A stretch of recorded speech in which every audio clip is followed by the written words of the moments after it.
All right, आज के current affairs 7 जुलाई के। सबसे पहला करंट अफेयर था airport authority of India puts air India on cash and carry mode. सबसे पहले कैश एंड कैरी मोड क्या होता है, बाकी सब कुछ शुरू करने से पहले कैश एंड कैरी मोड का मतलब है कि एयर इंडिया को अब जब भी फ्लाइट्स कहीं पे भी लैंड करानी है, मतलब उसने एयरपोर्ट स्पेसिफाई किए हैं, तो अहमदाबाद, भुवनेश्वर, चेन्नई और कोलकाता। इंडिया में जो एयरपोर्ट्स हैं ना, जितने सरकारी एयरपोर्ट्स हैं, वो airport authority of India control करती है। इन्हें मेंटेन करना, इन्हें बनाना, इन्हें मेंटेन करना और इन्हें चलाना, सब कुछ एयरपोर्ट अथॉरिटी ऑफ इंडिया की जिम्मेदारी होती है। तो अब हुआ क्या है, जो तुम्हारी एयर इंडिया है ना, उसका बहुत सारा, जब भी कोई एयरप्लेन आके लैंड होता है और वहां पे स्टेशन होता है कुछ टाइम के लिए, तो उसके चार्जेस पड़ते होते हैं उस एयरप्लेन को। चाहे तुम कितने दिन खड़े करोगे, पर डे तुम्हें वहां पे एयरपोर्ट पे चार्जेस पड़ते हैं कि कितने दिन तुम वहां पे रखोगे उस प्लेन को। तो इस कारण जो एयर एयर इंडिया है, मतलब सारी एयरलाइंस को अपने पैसे चुकाने पड़ते हैं लैंड करवाने के, उसकी फैसिलिटी यूज करने के, वहां पार्क करने के, सबके। एयर इंडिया का ना डेट पाइल अप हो जा रहा है, यानी कि बहुत सारा पैसा उसने पे करना है अब इन एयरपोर्ट्स को यूज करने के लिए एयरपोर्ट अथॉरिटी ऑफ इंडिया को, जो एयर इंडिया नहीं दे पा रहा। तो एएआई ने क्लियरली कर दिया कि अब से अगर तुमने एयरपोर्ट यूज करने हैं तो पहले तुम्हें कैश पे करना पड़ेगा, या पूरे डे की, या तो तुम्हें पर फ्लाइट सेटलमेंट करनी पड़ेगी, या मतलब कि हर फ्लाइट जो लैंड कर रही है उसकी पेमेंट साथ के साथ ट्रांसफर हुआ करेगी इनके बैंक में, या पर डे मैक्सिमम हो सकता है कि पूरे दिन की, जितने इन 4 एयरपोर्ट जो इन्होंने स्पेसिफाई किए हैं, ये एयरपोर्ट्स बारे में तुम्हें पूछेंगे कहाँ पे स्पेसिफाई किया है, तुम्हें सिर्फ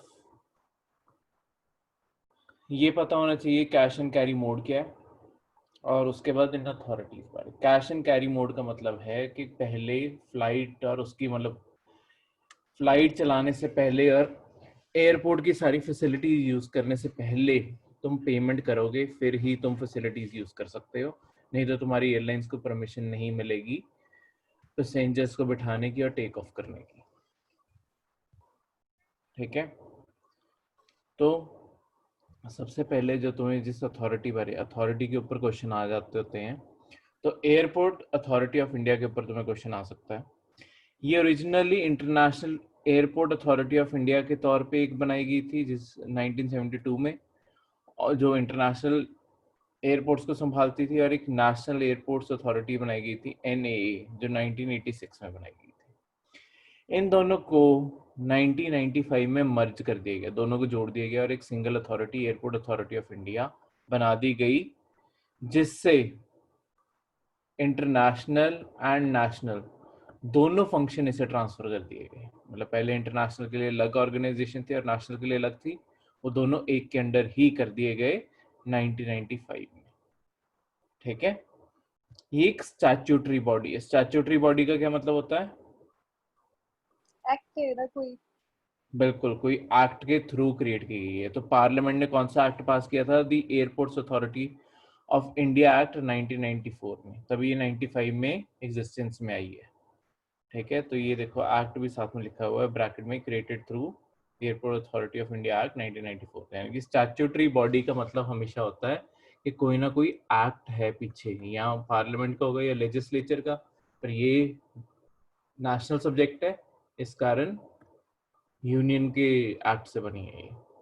ठीक है, मिनिस्ट्री ऑफ सिविल एविएशन के अंडर ये काम करती है। इसका काम है creating, upgrading, maintenance and managing civil aviation infrastructure in India. जो मैं तुम्हें पहले ही बताया कि सारे इंडिया के एयरपोर्ट की मेंटेनेंस, बनाना, हर चीज यही मैनेज करती है। तो it provides communication, navigation, surveillance, air traffic management service over Indian airspace and adjoining oceanic areas। ये चीज याद रखना, ये वाला जो पॉइंट है ना, ऐसे ट्रिक क्वेश्चन बनते हैं। तुम्हें स्टेटमेंट बन के आ जाएगी कि कम्युनिकेशन नेविगेशन जो सर्विस है वो सिर्फ इंडियन एयर स्पेस के ऊपर देते हैं। देखो एयर स्पेस क्या होता है, हर कंट्री के ऊपर जो स्काई है, जैसे इंडिया के ऊपर जितना भी स्काई है उसके ऊपर इंडिया का राइट होता है। हर एयर स्पेस के ऊपर जो उसके नीचे कंट्री होती है उसका राइट होता है। ठीक है, तो किसी भी एयरप्लेन को तुम्हारी कंट्री को एंटर करना है, उसे परमिशन लेनी जरूरी है कि क्या वो इसके ऊपर से उड़ के जा सकता है या नहीं जा सकता।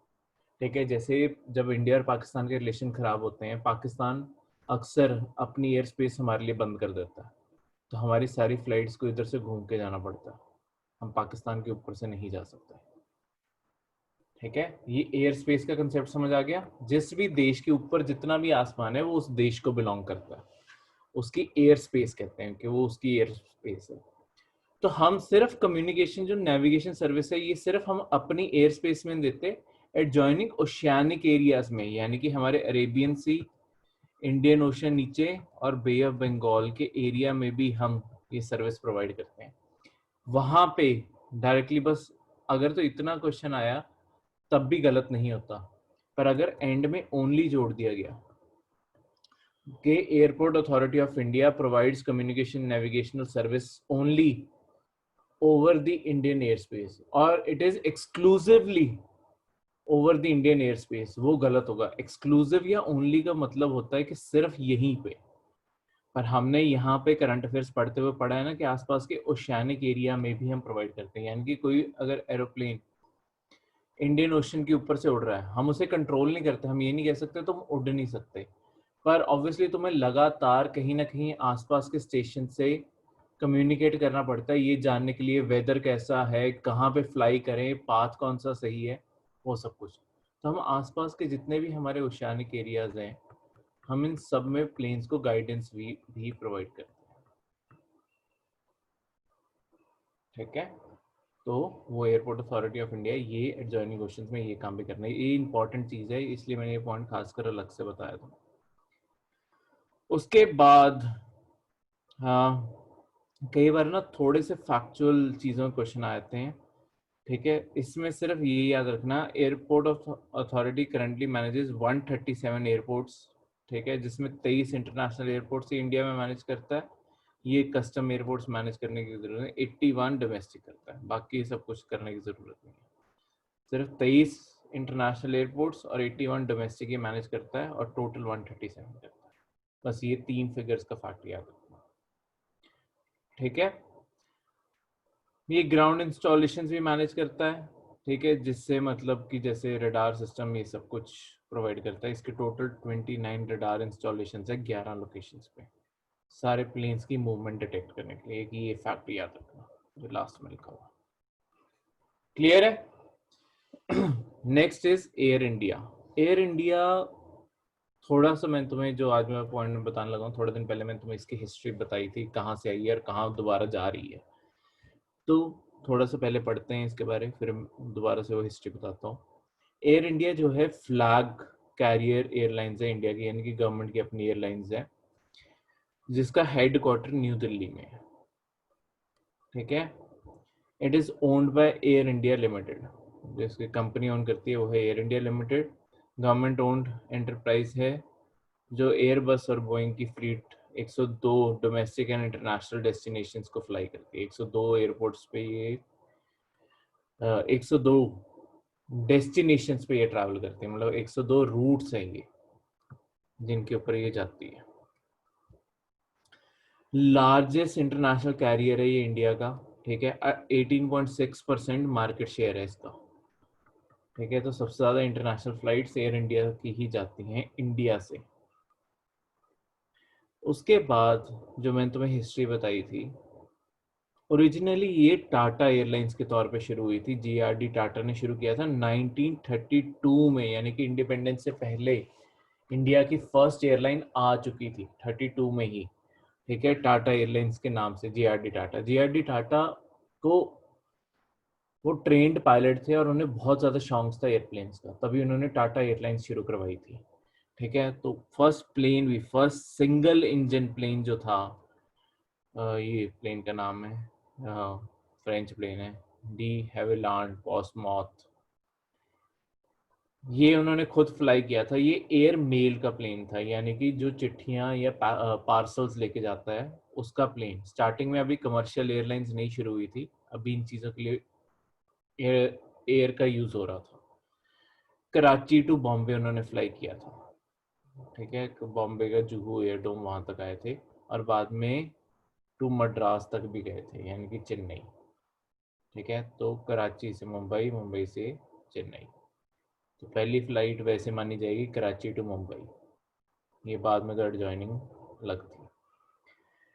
वर्ल्ड वॉर 2 के बाद इसे क्या कहते हैं, जब इंडिया आज़ाद हुआ, इसे सरकार ने टेक ओवर कर लिया और इसे पब्लिक लिमिटेड कंपनी बना दिया, ठीक है, सरकारी कंपनी बना के एयर इंडिया। तो टाटास को बाहर निकाल दिया और सरकार ने खुद अपने कब्जे में ये कंपनी ले ली। यहाँ से शुरू होता है इसका डाउनफॉल। सरकारी कंपनी वही फिर घाटे में जानी थी लॉन्ग टर्म में, बिकॉज हर चीज़ सरकार में एक ही प्रॉब्लम होती है सरकारी कंपनियों में कि everyone's responsibility is no one's responsibility. या तो तुम रिस्पॉन्सिबिलिटीज फिक्स करो, रिस्पॉन्सिबिलिटी फिक्स करने का मतलब होगा लोगों के ट्रांसफर इतनी जल्दी ना हो जैसे हो जाती है। ਤੇ ਜਿਹੜੀ ਆਪਾਂ ਉੱਪਰ ਐਸੋਸੀਏਸ਼ਨ ਪੜ੍ਹੀ ਆ, ਜਿਹੜੀ ਇਹਨਾਂ ਤੇ ਟੈਕਸ ਵਗੈਰਾ ਇੰਪੋਜ਼ ਕਰਦੀ ਆ, हाँ ਤੇ जी, ਸਰ ਫਿਰ ਉਹ ਵੀ ਗਵਰਨਮੈਂਟ ਹੀ ਹੈ ਨਾ? हाँ जी, हाँ जी, वो भी गवर्नमेंट है, पर ਫਿਰ ऐस ਸਰ 에ਅਰ ਇੰਡੀਆ ਵੀ ਗਵਰਨਮੈਂਟ ਦੇ ਅੰਡਰ ਹੀ ਹੈ, हाँ जी बिल्कुल। ਤੇ ਫਿਰ ਸਰ ਗਵਰਨਮੈਂਟ ਦਾ ਮਾਫ ਵੀ ਤਾਂ ਕਰ ਹੀ ਸਕਦੀ ਆ ਉਹਨਾਂ ਨੂੰ, ਕਹਿ ਸਕਦੀ ਹੈ ਵੀ ਸਾਡੀ ਗਵਰਨਮੈਂਟ ਦੇ ਅੰਡਰ ਆ ਤੇ ਉਹ ਵੀ ਗਵਰਨਮੈਂਟ ਦੇ ਅੰਡਰ ਆ। इधर ऐसा नहीं होता कि गवर्नमेंट टू गवर्नमेंट हमें माफ कर दो। हर गवर्नमेंट डिपार्टमेंट, हर गवर्नमेंट एजेंसी की अपनी जो हिसाब खाता किताब होती है, उन्हें भी तो आगे जवाब देना है कि हमें क्या कहते हैं घाटा क्यों हो रहा है। तो ਸਰ ਜਾਣਾ ਤਾਂ अल्टीमेटली गवर्नमेंट ਦੇ ਕੋਲ ਹੀ ਆ। जाना तो गवर्नमेंट के पास ही है, पर काम तो सारे अलग अलग कर रहे हैं ना। ऐसे नहीं होता कि जैसे रिलायंस है, ठीक है, प्राइवेट कंपनी के थ्रू समझाता हूँ, चाहे रिलायंस है, रिलायंस बहुत फैला हुआ है, रिलायंस टेक्सटाइल भी है, रिलायंस की डिफेंस इंडस्ट्री भी है, कुछ भी है, हर चीज है। लेट्स सपोज डिफेंस और टेक्सटाइल ही मैं जोड़ के चलता हूँ। कल रिलायंस को इंडियन आर्मी की तरफ से पूरी किट बनाने का ऑफर आता है, ठीक है, कि हेलमेट भी बनाने हैं, ड्रेसेस भी बनानी है, सब कुछ तैयार करना है। अब ड्रेसेस बनाने के लिए उन्हें टेक्सटाइल वालों की मदद चाहिए होगी, तो वो रिलायंस टेक्सटाइल को बोलेंगे आप यूनिफॉर्म्स हमें तैयार करके दे दो। उसके बाद वो ये थोड़ा ना बोलेंगे कि हमें पेमेंट आ गई है, हम रिलायंस मेन जगह तो पहुंचा ही देंगे। हर कंपनी के अपना हिसाब किताब है कि इतना हमने कपड़ा लगाया है, ठीक है, इसका इतना बिल तैयार हुआ है, इस बिल को क्लियर करो। क्योंकि हर एक कंपनी, जैसे हर सरकारी डिपार्टमेंट है, ऐसे तो बिजली सरकार के अंडर है, तो हम सारे सरकारी डिपार्टमेंट्स को बिजली भरनी पड़ती है, ठीक है, नहीं भरेंगे बिजली काट भी जाते हैं। ऐसा हो चुका है कई सरकारी डिपार्टमेंट जैसे बिजली कई बार नहीं भी भरते, तो बिजली डिपार्टमेंट वेट बहुत टाइम करता है। पर जब 10-10 साल के बिल ड्यू हो जाते हैं, फिर एक दिन आते हैं बिजली बोर्ड वाले और सरकारी ऑफिस की बिजली काट के चले जाते हैं, क्योंकि उन्हें भी तो अल्टीमेटली आंसर करना है कि तुम्हारा घाटा क्यों आ रहा है। हर फील्ड, मतलब अगर एयर इंडिया पैसे कमा रही है तो एयर इंडिया बाकियों को क्यों नहीं दे रही? हर एक को अपना अपना खाता जमा करना है। एयर इंडिया ये थोड़ा ना बोलेगी कि मैं उनके हिस्से का भी पैसा मैं दे रही हूँ, नहीं, ऐसा नहीं होता। और सरकार के पास चाहे अल्टीमेटली पैसा जाए, पर हर एक कंपनी, क्योंकि सरकार ने अलग अलग नाम से शुरू की, अलग अलग एंटिटी के तौर पे शुरू की है, तो हर कोई अपनी टैक्स फाइलिंग भी अलग अलग करता है, तो सबको अपने पूरे पूरे खाते मेंटेन करके रखने पड़ते हैं। ये सिस्टम नहीं चलता कि कोई किसी को ऐसे माफ कर देगा। सरकारी चाहे सरकार एक ही बंदा ओनर हो, टैक्स फाइलिंग तो सबको अलग अलग करनी है, तो सबको अपने अकाउंट्स भी अलग अलग दिखाने पड़ेंगे, ठीक है। तो 1960 में सबसे पहला बोइंग इन्हें डिलीवर हुआ, जिसका नाम गौरी शंकर रखा गया था, जिसके कारण ये फर्स्ट एशिया की फर्स्ट एयरलाइन बनी जिसने जेट एयरक्राफ्ट अपने एयरफील्ड में डालने शुरू किए, ठीक है। अब तो जेट एयरक्राफ्ट यूज़ करते हैं, मतलब जो पैसेंजर जेट एयरक्राफ्ट है वो डालने शुरू किए, तो अब इंटरनेशनल के लिए तो वही यूज़ करते हैं, ठीक है। नेक्स्ट इज जरदोसी आर्ट्स, ठीक है, तो ये तो किसी यूसुफ खान की कहानी आई हुई थी, पर तुम्हें जरदोसी क्या होता है, ठीक है, या जर्दी, जर्दी क्या कहते हैं इसे, जरी का काम, हाँ जरदोसी भी कह सकते हैं इसे, जरी भी कह सकते हैं। जरी का काम तो सुना होगा, खासकर लेडीज ने सुना होगा। तो जरी होता क्या है, ये तुम्हें डायरेक्ट क्वेश्चन आ सकता है, जरदोसी क्या होता है या जरी क्या होता है, या दूसरी चीज इसके पॉइंट्स आ सकते हैं। तो हमने ये दोनों चीजें पढ़नी है। जरी या जरदोसी एक एम्ब्रॉयडरी का काम है, कपड़े के ऊपर बुनाई का काम है। कैसा, इसमें क्या होता है, ये दो चीजों से पहले बना है, जर या जरीन जिसका मतलब होता है गोल्ड, और दोसी मतलब स्विंग, उसमें बनना। तो गोल्ड की मतलब एक तरह से तुम्हारी मेटल को, गोल्ड भी मेटल होता है, मेटल को तुम्हारे कपड़े के अंदर सीना, उसे कहते हैं जरी का काम करना। तो ये होता कैसे है, हाँ, ये होता कैसे है, zardozi heavy metal type of heavy and elaborated metal embroidery on silk, satin, velvet fabric। इसमें होता क्या है, पहले क्या कहते हैं, पुराने ज़माने में gold and silver thread use किया जाता था, जिसके through pearls, beads, precious stones, इन सबको मिला के, गोल्ड और सिल्वर और इन सारे प्रीशियस स्टोन्स को मिला के बहुत ही सुंदर कपड़े बनाए जाते थे। तो रॉयल्स अपने हाथियों पे, टेंट्स पे, या खुद के जो बड़े बड़े शॉल होते थे उनके ऊपर, सबके ऊपर डालते होते थे। ठीक है। पर अब मॉडर्न टाइम में क्या हो गया, बिकॉज गोल्ड सिल्वर बहुत ही महंगी चीज है, अब आज के टाइम पे कॉपर वायर जिसके ऊपर गोल्ड और सिल्वर पॉलिश चढ़ाई जाती है, और सिल्क थ्रेड को यूज करके जरी का काम किया जाता है। ठीक है, जरदोसी का काम किया जाता है। क्लियर है। तो बहुत ही सुंदर आर्ट, इंडिया में बहुत ही मशहूर, पर ओवर द टाइम थोड़ी थोड़ी लुप्त होती जा रही है, बिकॉज कॉम्प्लेक्स काम है, मैनुअल काम है, मशीनें नहीं कर सकती, तो महंगा पड़ता है। इसके कारण सस्ते कपड़े के आगे ये सारी चीज़ें फेल होती जाती हैं। तो इसे बेचारे को इनोवेशन की ज़रूरत है, पर बहुत ही मेहनत और बहुत ही स्टाइल का काम है कि कोई टैलेंट वाला ही कर सकता है। इंडियन टॉप 5 इन ओपीएम सीजर। ठीक है, ये तुम्हारी United nation office of drug and crime ने बोला कि इंडिया ओपीएम सीजर में टॉप 5 में आता है। सीजर का मतलब है पकड़ना। तो सबसे ज़्यादा सीजर हुआ था ईरान में, ठीक है, फॉलोड बाय अफगानिस्तान, फिर पाकिस्तान, और फिर इंडिया। देखो, ओपीएम सीजर मतलब टीम, सीजर मतलब पकड़ना, टीम की स्मगलिंग हो रही है, उसे पकड़ लिया। ठीक है, ओपीएम होता है फीम। तो सर अगर सबसे ज्यादा पकड़ा है तो मतलब टॉप 5 सबसे ज्यादा यहाँ पर होता भी होगा। हाँ जी, हमारे यहाँ पे कुछ स्टेट्स में ग्रो करना भी अलाउड है, जैसे राजस्थान में, यूपी में, यहाँ पे ग्रो भी करते हैं। ठीक है, पर सिर्फ लीगल चैनल्स के थ्रू बेच सकते हैं, यानी कि सरकार अपने खुद की शॉप्स चलाती है जिसके थ्रू बेच सकते हैं। पर ये बाहर वाले सीजर्स हैं जो इलीगली एक स्टेट से दूसरी स्टेट, लेट्स सपोज यूपी और राजस्थान है, वहां पे तुम वहां पे सरकारी शॉप से लिमिटेड क्वांटिटी में खरीद के कंज्यूम कर सकते हो। पर लेट्स सपोज तुम वहां से यूपी से खरीद के पंजाब लाने की कोशिश करो, या राजस्थान से पंजाब लाने की कोशिश करो, पंजाब में लाना अलाउड नहीं है। ठीक है, तो वो सीजर होगा अगर वो पकड़ा गया तो। एक इंडिया के आसपास ना एक बहुत बड़ी प्रॉब्लम है। देखो, हम हर जगह पढ़ते हैं कि इंडिया में, जैसे पंजाब की जब बात कर रहे हैं तो पंजाब में ड्रग प्रॉब्लम बहुत मशहूर हुई है। ये सिर्फ पंजाब की बात नहीं है, ये हमारे ना दोनों साइड बॉर्डर्स की प्रॉब्लम है। एक मिनट, मैं नीचे खाली जगह पे समझाता हूँ। देखो, ये है हमारा इंडिया, ड्रग प्रॉब्लम का शायद तुम्हें ये एंगल पता नहीं होगा, तो मैं ये तुम्हें समझा दूं कि इंडिया में ड्रग प्रॉब्लम कैसे है। कश्मीर बहुत बड़ा बन गया था, तो बाकी इंडिया को जगह कहाँ मिल रही थी। नीचे से बनाते हैं। हम्म,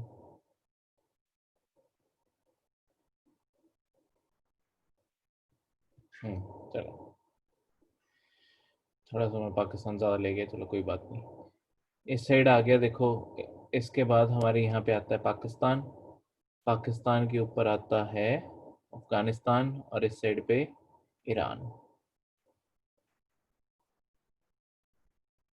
मैंने तुम्हें साफ शीट पे समझाता हूँ।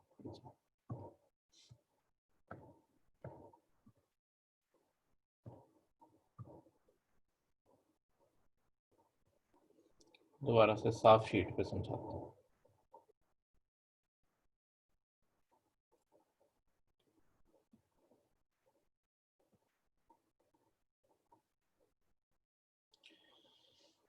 हाँ, ये देखो, यहाँ पे ये पाकिस्तान है, यहाँ पे अफगानिस्तान है, और ये ईरान है। ठीक है, इंडिया की इस साइड पे म्यांमार, थाईलैंड, लाओस, रफली ज़्यादा ऊपर नीचे हो गए पर कोई बात नहीं, हमारे समझने के लिए ठीक है। तो अब ये देखो, इंडिया में ड्रग प्रॉब्लम, खासकर बॉर्डरिंग एरिया पे ड्रग प्रॉब्लम क्यों है? सबसे बड़े ड्रग प्रोड्यूसर्स या ये कंट्रीज हैं या ये कंट्रीज हैं।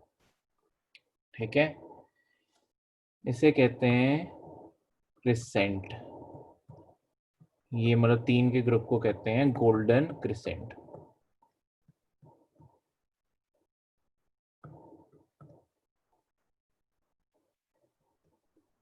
SCENT। और इन 3 को कहते हैं गोल्डन ट्रायंगल। तो इंडिया ना ये 2 सबसे बड़े ड्रग कार्टेल्स के बीच में पड़ जाता है। तो लेट्स सपोज कोई भी ट्रेड इनमें आपस में फ्लो करना है, या एक साइड से दूसरी साइड सप्लाई वो पहुंचाना चाहते हैं, उनके मेन रूट्स हमेशा इंडिया से रहेंगे। इस कारण सिर्फ पंजाब में ये प्रॉब्लम नहीं, जम्मू कश्मीर में ड्रग की बहुत प्रॉब्लम है, और पंजाब में ड्रग की बहुत प्रॉब्लम है।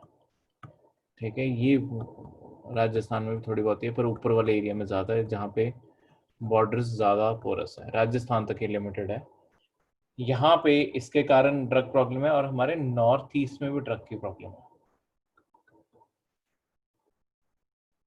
क्योंकि दोनों साइड पे, इस साइड पे ये गोल्डन ट्रायंगल लग जाता है जहाँ पे ये तीनों बाउंड्रीज मिलती हैं, एक तरह से ट्रायंगल बन गया, इस कारण इसे ट्रायंगल कहते हैं। क्रिसेंट ऐसी शेप होगी, कनेक्ट कर रही है, इसलिए इसे क्रिसेंट कहते हैं।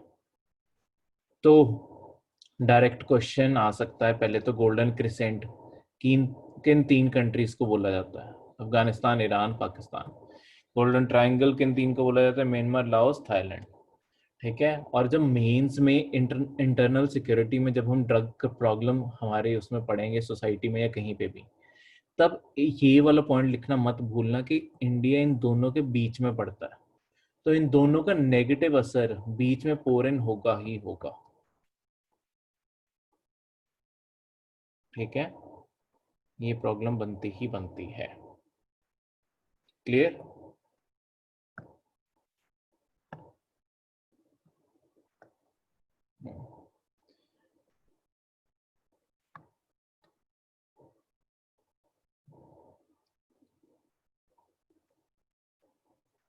समझ गोल्डन ट्रायंगल और गोल्डन क्रिसेंट, यही यहाँ पे ये लिखा हुआ है।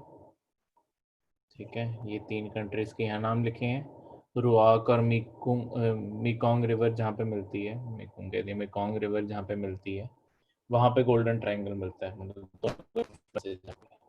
कॉन्फ्रेंस होता है जहाँ पे 2 नदियाँ आके ऐसे मिलती हैं। ठीक है, दूसरा आपका Afghanistan, Iran, Pakistan. Next is UNODC. UNODC United Nations का ऑफिस है। ठीक है, 1997 में इस्टेब्लिश किया गया था इसे office for drug control and crime prevention के तौर पे। ठीक है, बाद में इसका नाम चेंज करके यूनाइटेड ये ड्रग कंट्रोल का ऑफिस बना दिया गया यूनाइटेड नेशंस के अंदर। इसमें एक इम्पॉर्टेंट पॉइंट जो पीसीएस या स्टेट सर्विसेज में आ जाता है वो है हेडक्वार्टर इसका कहाँ पे है? वियना, ऑस्ट्रेलिया, ऑस्ट्रिया में, सॉरी ऑस्ट्रेलिया कहती है, वियना ऑस्ट्रिया में। मेरी टंग स्लिप हो जा रही है। यूरोप के बीचों बीच पड़ता है। ठीक है, लैंडलॉक्ड कंट्री है ऑस्ट्रिया।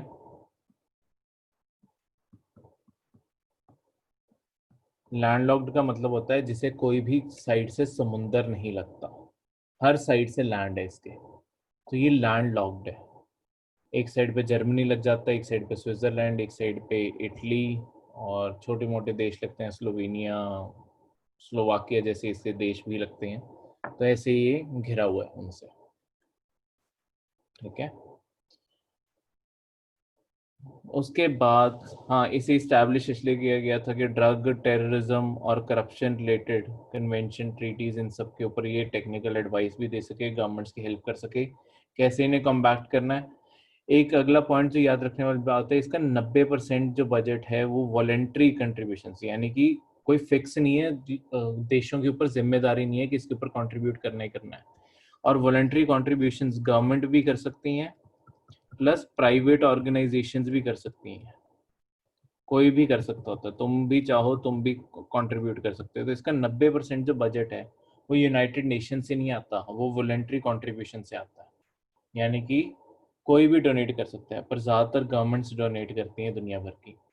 और एक हर साल ना यूपीएससी में क्वेश्चन पक्का आता होता है कोई ना कोई रिपोर्ट के ऊपर, कि रिपोर्ट कौन पब्लिश करता है, रिपोर्ट का नाम लिखा होता है कि कौन सी ऑर्गेनाइजेशन इस रिपोर्ट को पब्लिश करती है। तो ये वर्ल्ड ड्रग रिपोर्ट जो है वो यूएनओडीसी पब्लिश करता है। डायरेक्ट ऑप्शन होगा, डायरेक्ट क्वेश्चन आता है हर साल। ये जो तुम्हारी इंटरनेशनल ऑर्गेनाइजेशन या इंटरनेशनल रिलेशन की जो तुम्हें बुक है, ठीक है, जब हम वो पढ़ेंगे उसके पीछे एक पूरा टेबल भी दिया हुआ है हर ऑर्गेनाइजेशन का कि वो कौन सी रिपोर्ट पब्लिश करते हैं। पर इन जनरल यहाँ पे भी करंट अफेयर में भी पढ़ते रहो। नेक्स्ट, हर साल यूपीएससी में साइंस एंड टेक्नोलॉजी का ना जो लेटेस्ट चीज चल रही होती है न्यूज में या कहीं पे भी, उसके ऊपर क्वेश्चन आता ही होता है। इस साल का जो सबसे एक्सपेक्टेड चीज है वो है वर्चुअल प्राइवेट नेटवर्क। ठीक है, जिस साल जो टेक्नोलॉजी सबसे लेटेस्ट न्यूज में चल रही होती है ना, लगातार बहुत बारी आ चुकी होती है, उसके ऊपर क्वेश्चन आना ही आना होता है। ठीक है, बहुत ही हाई चांस बन जाता है कि उसके ऊपर क्वेश्चन आना है। इस साल ऐसा जो प्रोडिक्टेबिलिटी है, जो इस साल नहीं आया तो फिर 2021 वालों के लिए इंपॉर्टेंट है। इसके ऊपर क्वेश्चन बहुत ही नियर फ्यूचर में आएगा ही आएगा। वर्चुअल प्राइवेट नेटवर्क यूपीएससी पूछ सकती है, स्टेट सर्विसेज भी पूछ सकते हैं, बिकॉज सबसे पहला क्वेश्चन तो ये बनेगा, सिंपली क्वेश्चन पूछा जाएगा, VPN recently a term usually seen in news and newspapers, VPN का फुल फॉर्म क्या है? डायरेक्ट आंसर होगा वर्चुअल प्राइवेट नेटवर्क। और भी 3 फालतू से ऑप्शन जो मिलते जुलते होंगे वैसा सा बना देंगे। ठीक है, तो इस कारण इसे याद रखना, वीपीएन का फुल फॉर्म क्या है। पहले तो ये आ गया। उसके बाद वीपीएन होता क्या है? वीपीएन ना एक तुम्हारे लिए प्राइवेट नेटवर्क क्रिएट कर देता है पब्लिक नेटवर्क के अंदर। अब ये होता क्या है, मैं वीपीएन वैसे समझा देता हूँ जिससे ऊपर वाले सारे पॉइंट समझ आ जाएंगे। लेट्स सपोज एक कंप्यूटर 1 है, ये ओवर द इंटरनेट कंप्यूटर 2 के किसी, लेट्स सपोज किसी कंपनी के सर्वर को ही तुम एक्सेस करना चाहते हो। ठीक है, अब हमारा क्या होता है, जब हम कनेक्ट करते हैं हमारा इंटरनेट डायरेक्टली इससे जाकर कनेक्ट करता है, पर ये जो लाइन है, मतलब एज अ इंटरनेट की समझ लो लाइन, जो हमारे और उस कंपनी के कंप्यूटर के बीच में कनेक्ट हुई है, ये ना ओपन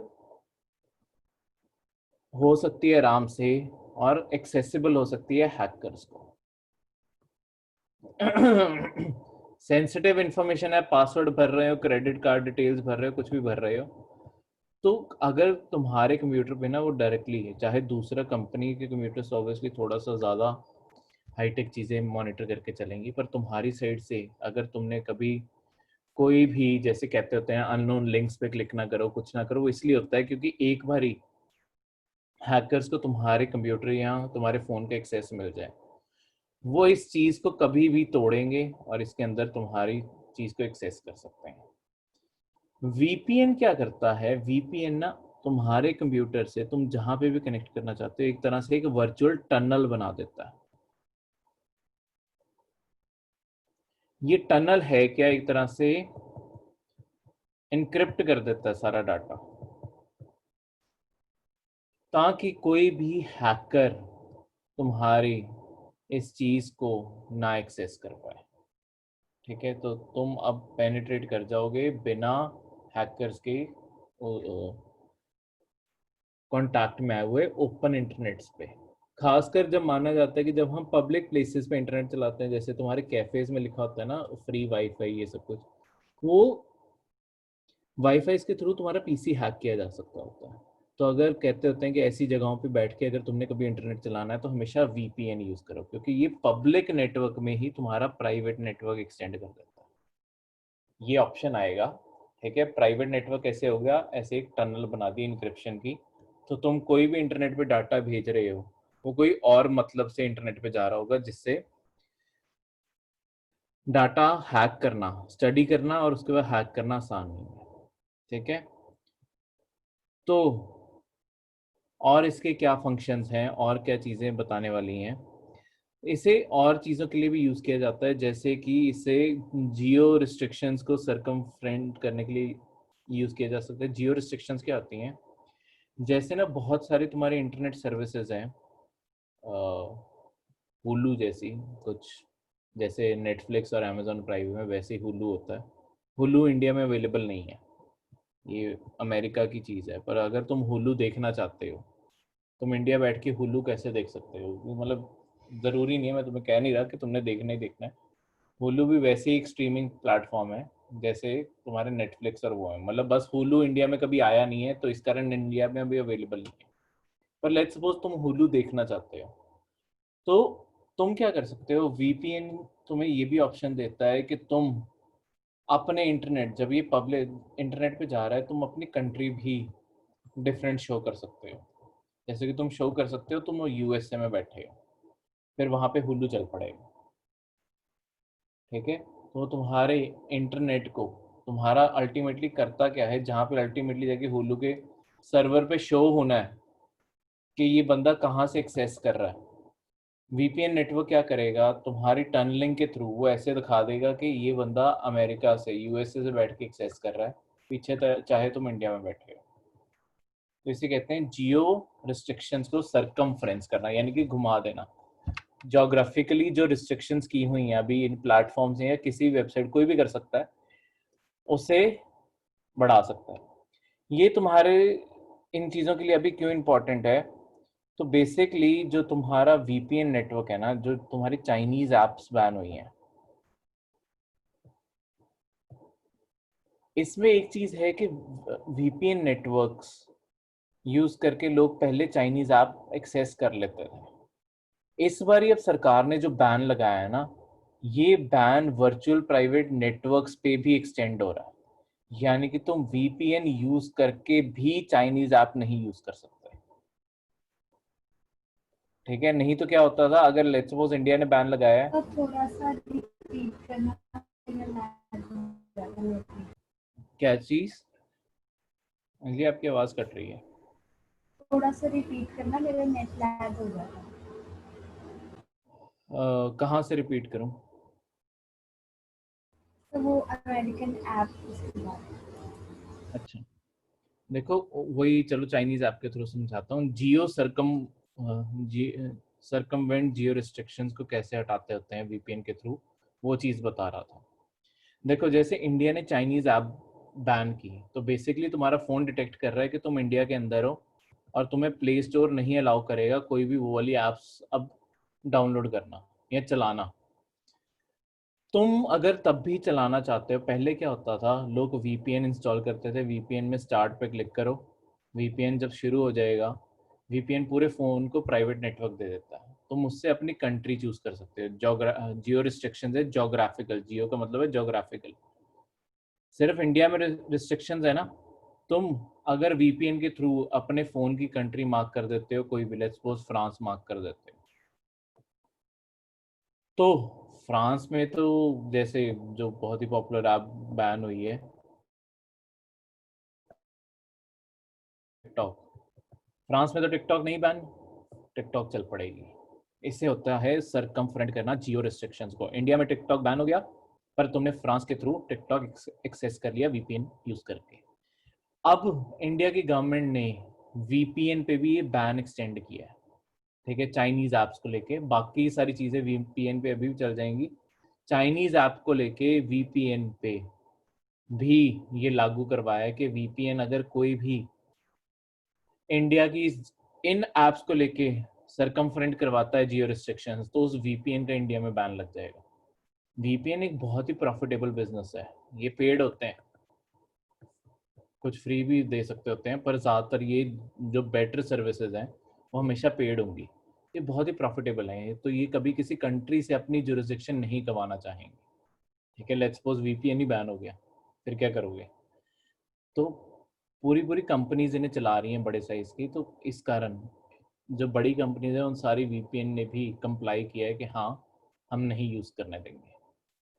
ठीक है, कोई भी सर कई गवर्नमेंट। ਵਾਰ हाँ जी, ਸਰ ਕਈ ਵਾਰ ਜਿੱਦਾਂ ਕੋਈ ਇੰਟਰਨੈਟ ਕਾਲਸ ਵਗੈਰਾ ਆਉਂਦੀਆਂ ਵਾ ਉਹਨਾਂ ਤੇ ਵੀ ਕੰਟਰੀ ਦਾ ਨਾਮ ਚੇਂਜ ਹੋ ਕੇ ਆਉਂਦਾ ਹੁੰਦਾ ਨਾ, ਬਟ ਉਹ ਹੁੰਦੇ ਇੰਡੀਆ ਦੇ ਆ ਨਾ। कैसे मतलब? ਤੇ ਜਿੱਦਾਂ ਅੱਜ ਕੱਲ ਐਪ ਚੱਲੇ ਆ ਹਨਾ, ਉਹਨਾਂ ਤੇ ਹੁੰਦਾ ਕਿ ਆਪਾਂ ਆਪਣਾ ਨੰਬਰ ਬਣਾ ਸਕਦੇ हाँ ਖੁਦ हाँ ਬਿਨਾਂ ਕਿਸੇ ਆਪਣੀ ਆਈਡੀ ਪ੍ਰੂਫ ਤੋਂ, वो ਉਹਦੇ ਵੀ ਕੰਟਰੀ ਚੇਂਜ ਹੋ ਜਾਂਦੀ ਆ। वो भी वीपीएन क्या कहते हैं, जंप करवा के करवा रहे होते हैं, पर वो काम जो है ना वो इलीगल है। ठीक है, ਹਾਂਜੀ ਸਰ। हाँ, वो जो नंबर कॉलर आईडी शफलिंग का जो काम है ना वो इलीगल है, कभी करना बट मत। सर ਉਹ डिटेक्ट नहीं ਹੁੰਦੇ। तुम्हें क्या पता सरकार तुम हम पे कितनी बुरी तरह नजर रख के बैठी है, ये तो हमें कहने की बातें हैं कि ये डिटेक्ट नहीं होते। ਨਹੀਂ ਸਰ ਸਾਈਬਰ ਸੈੱਲ 'ਚ ਮੈਂ ਇੰਟਰਨਸ਼ਿਪ ਕੀਤੀ ਨਾ, ਉੱਥੇ ਉਹ ਬੋਲ ਰਹੇ ਸੀ ਕਿ ਇਹ ਡਿਟੈਕਟ ਨਹੀਂ ਹੁੰਦੇ, ਨਾ ਇਹ ਟ੍ਰੇਸ ਹੁੰਦੇ ਆ ਨੰਬਰ। साइबर सेल में जो इंजीनियर्स बैठे हैं ना वो गवर्नमेंट का कभी फेस नहीं होते। ठीक है, वो जो है ना वो गवर्नमेंट का फेस नहीं होते, और गवर्नमेंट इतनी लोअर लेवल पे अपनी टेक्नोलॉजीज, जो गवर्नमेंट सर्वेलेंस टेक्नोलॉजीज अपने लिए लगाती है, मतलब as a citizen cyber cell में तो सिटीजन्स जाते हैं, सिटीजन्स के लिए जो टेक्नोलॉजीज अवेलेबल हैं वो टेक्नोलॉजीज कभी गवर्नमेंट नहीं यूज करती। गवर्नमेंट बहुत ही हाई लेवल की टेक्नोलॉजीज को एक्सेस रखती है, वो सिटीजन्स को कभी अवेलेबल नहीं होती, बिकॉज अगर सिटीजन्स को पता चलने लग जाए कि किस हद तक तुम पे नजर रख रही है सरकार, तो तुम्हारा तो विश्वास ही उठ जाए सरकार से कि हमारी कोई प्राइवेट लाइफ ही नहीं है। तो मतलब जैसे सिर्फ चलो अमेरिका की तो रिपोर्ट बाहर आ गई थी, सीआईए सिर्फ यूएसए के नहीं दुनिया के हर सिटीजन के ऊपर किस लेवल तक नजर रख के बैठी थी कि तुम कोई मैसेज तक भेज रहे हो किसी दो एंड पे, वो सारे मैसेजेस उन्हें पता है कि तुम क्या भेज रहे हो। ठीक है, अमेरिकन सिटीजन्स पे तो खासकर सारे अमेरिकन सिटीजन्स पे वो नजर रख के बैठी थी, चाहे तुम व्हाट्सएप से भेज रहे हो चाहे आई मैसेज से भेज रहे हो। जिन लोगों को लगता है कि आईफोन कोई ज़्यादा सेफ है, आईफोन सबसे ज़्यादा वल्नरेबल हो चुके हैं, क्योंकि आईफोन का हैक सबसे पहले निकल के आता है। तो कोई भी मैसेज भेज रहे हो सरकारी सारे मैसेजेस पढ़ सकती है, पर वो कभी शो नहीं करेंगे। ये सिर्फ जो कभी कोई विकी लीक्स जैसी कोई चीज़ जब निकाल देती है तभी पता चलता है कि सरकार किस हद तक आम सिटीजन्स को, जो साइबर सेल में जो चीज़ निकल के आती है वो चीज़ नहीं है। साइबर सेल में तो आम इंजीनियर्स हायर करते हैं, वो कौन सा ट्रेंड होते हैं।